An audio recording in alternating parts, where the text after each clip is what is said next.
പൊന്നാനി നഗരസഭയിലെ 51, 52 വാർഡുകളിലെ SSLC +2 പരീക്ഷകളിൽ ഉന്നത വിജയം നേടിയ വിദ്യാർത്ഥികളെ അനുമോദിച്ചു. Sky gold elegance of beauty, Perinthalmanna, Nilambur and Ponnani. Ponnani നഗരസഭയിലെ 51, 52 വാർഡുകളിൽ നിന്നും SSLC +2 പരീക്ഷകളിൽ ഉന്നത വിജയം നേടിയ വിദ്യാർത്ഥികളെയാണ് വാർഡ് കമ്മിറ്റിയുടെ ആഭിമുഖ്യത്തിൽ അനുമോദിച്ചത്. KP നൌഷാദ് അലി MLA ഉദ്ഘാടനവും അവാർഡ് ദാനവും നിർവഹിച്ചു. കൗൺസിലർ ഖാദർകുട്ടി മാസ്റ്റർ അധ്യക്ഷത വഹിച്ചു. നഗരസഭാ കൗൺസിലർ ഇല്യാസ് മൂസ സ്വാഗതം പറഞ്ഞ ചടങ്ങിൽ നഗരസഭാ പ്രതിപക്ഷ നേതാവ് TK Ashraf, K Jayaprakash, MP Nisar, CP Shihab, H Kabir, AU Sharafuddin, U Muhammad കുട്ടി, ഷബീർ, ഇബ്രാഹിം എന്നിവർ സംസാരിച്ചു. നല്ല വിജയം നേടിയ കുട്ടികളോട് പറയാനുള്ളത്, ജീവിതത്തിൽ രക്ഷപ്പെടാനുള്ള ഏക മാർഗമാണ് നന്നായിട്ട് പഠിക്കുക എന്നുള്ളത്. വളരെ മോശം സാഹചര്യമാണ് ചുറ്റുപാടുള്ളത്.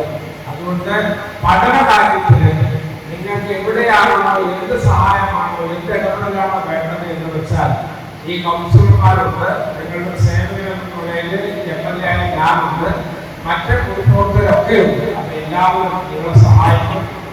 നല്ലൊരു നാളെ ഉണ്ടാകട്ടെ, ശോഭനമായ ഭാവി ഉണ്ടാകട്ടെ, സ്വാധീനങ്ങളായ മക്കളായിട്ട് നിങ്ങളൊക്കെ വലുതായി നാളെ കീർത്തി നടത്തുന്ന രൂപത്തിൽ നിങ്ങളൊക്കെ മാറട്ടെ.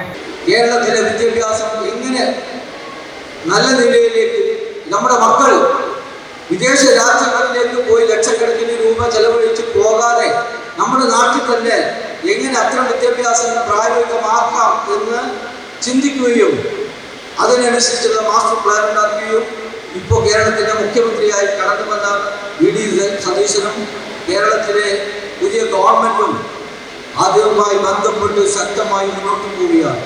വിദ്യാഭ്യാസം എന്ന് പറയുന്നത് വലിയ ചിലവേറിയ ഒരു കാലഘട്ടത്തിൽ സെക്കൻഡറി, ഹയർ സെക്കൻഡറി വിദ്യാഭ്യാസം പൂർണ്ണമായി സൗജന്യമാക്കിയ CH മുഹമ്മദ് കോയ സാഹിബ് കുട്ടികളോട്, രക്ഷിതാക്കളോട്, നാട്ടുകാരോട് നിരന്തരമായി കുട്ടികളെ പഠിപ്പിക്കുക തന്നെ വേണമെന്ന് പറയുകയും അവരെ അതിനുവേണ്ടി പ്രാപ്തരാക്കാൻ വേണ്ടി സർവ്വവും ത്യജിക്കാൻ തയ്യാറാവുകയും ചെയ്ത നമ്മുടെ പൂർവ്വ സൂര്യകളെ ഓർത്തുകൊണ്ടാണ് നമ്മൾ ഇത്തരം പരിപാടികൾക്ക് പ്രത്യേകമായി തന്നെ മുൻകൈ എടുക്കുന്നത്.